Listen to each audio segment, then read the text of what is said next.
দেশকে অস্থিতিশীল করতেই বিএনপির বিরুদ্ধে ষড়যন্ত্র চলছে। কিশোরগঞ্জের সম্মেলনে মির্জা ফখরুল সরকারের সাংবিধানিক বৈধতার প্রশ্নে শূন্যতা সৃষ্টি করলে পতিত স্বৈরাচার লাভবান হবে।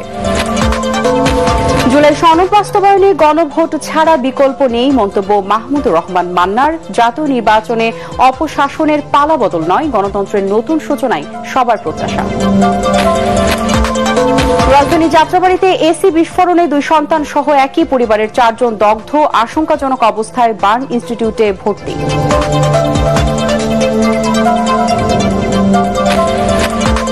5 দিন বাদেই রাজশাহী বিশ্ববিদ্যালয় ছাত্র সংসদ নির্বাচন, প্রচারণায় উৎসব মুখর ক্যাম্পাস।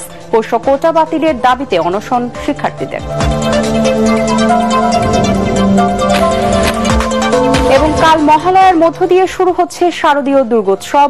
মণ্ডপগুলোতে চলছে শেষ মুহূর্তের প্রস্তুতি। সাতক্ষীরায় পাট দিয়ে তৈরি প্রতিমা দেখতে দর্শনার্থীদের ঢল।